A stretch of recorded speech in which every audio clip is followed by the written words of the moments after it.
Assalamualaikum warahmatullahi wabarakatuh. Halo teman-teman mahasiswa. Kami dari kelompok 3 mata kuliah Statistika Pendidikan dengan dosen pengampu Ibu Dwi Putri Musdansi SPD MPD.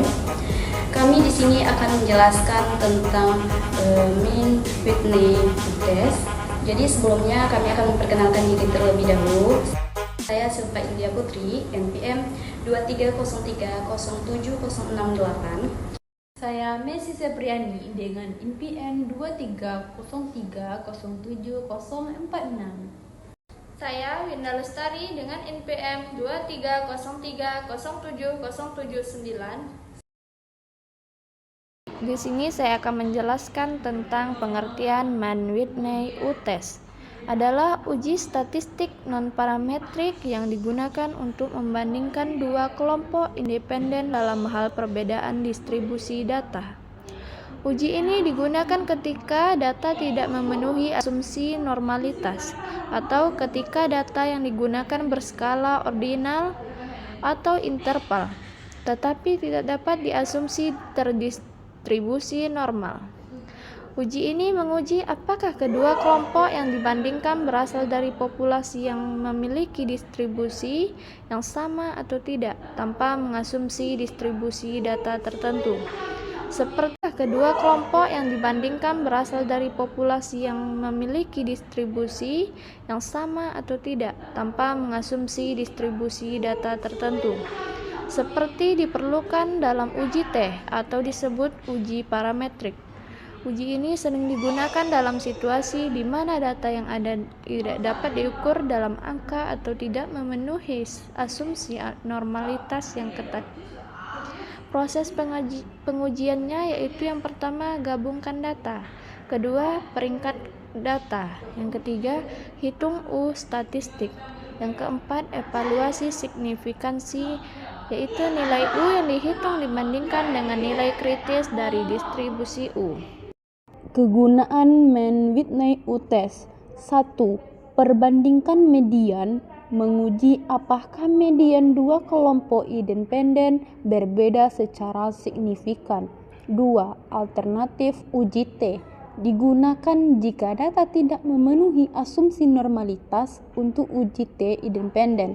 3. Data ordinal. Cocok digunakan pada data ordinal atau data berskala interval rasio yang tidak normal. 4. Analisis dua kelompok. Berguna untuk studi dengan dua kelompok independen seperti eksperimen, kontrol, dan eksperimen. Oke, selanjutnya kita masuk ke bagian contoh dan langkah pengolahan dengan menggunakan bantuan SPSS. Di sini, untuk lebih jelasnya, perhatikan contoh berikut ini. Seorang guru ingin membandingkan dua metode pemberian waktu belajar yang akan diterapkannya. Metode tersebut diujikan pada kelas 6 SD dengan jumlah kelas sebanyak 2 kelas. Kelas 6A diberikan waktu belajar 30 menit per 1 jam mata pelajaran dan 4 hari dalam seminggu. Sedangkan kelas 6B diberikan waktu 45 menit per 1 jam mata pelajaran dan 4 hari dalam seminggu pada mata pelajaran matematika. Dari pemberian dua cara tersebut, diperoleh nilai ulangan matematika sebagai berikut.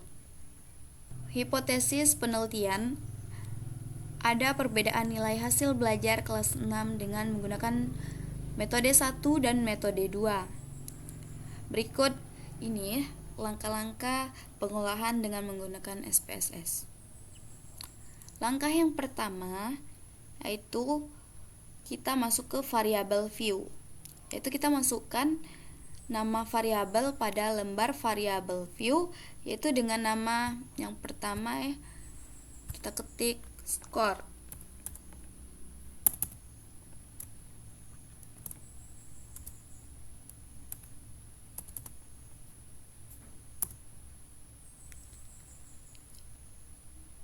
Selanjutnya di bawahnya kita ketik metode.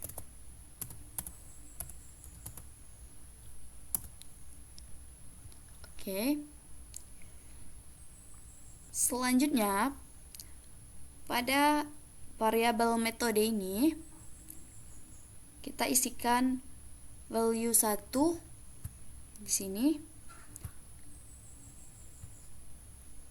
Kita isikan 1. Di bawahnya kita membuat ketik metode 1. Kita add. Kemudian kita ulang lagi value-nya 2. Di labelnya kita buat metode 2.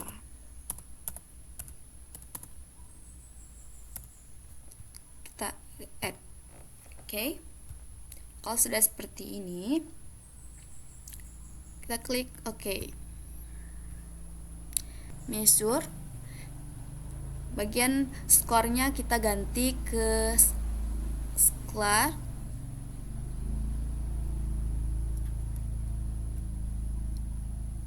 Yang bagian metode kita kasih ordinal. Selanjutnya kita masuk ke data view.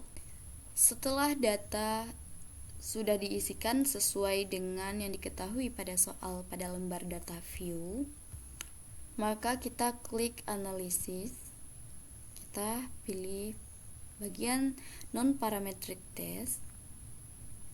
Kita pilih legacy dialog. Kemudian kita pilih independent sample. Kita klik.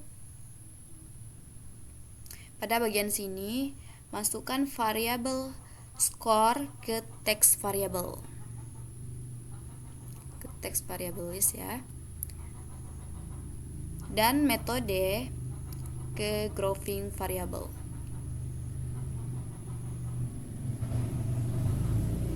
Sini kita klik define group. Lalu kita isikan angka 1 di sini dan angka 2-nya di sini. Continuous. Kita masuk pilih ke option. Kita klik descriptive. Kalau siap, setelah kita klik descriptive, kita klik continuous. Lalu klik OK. Maka hasilnya akan muncul seperti ini.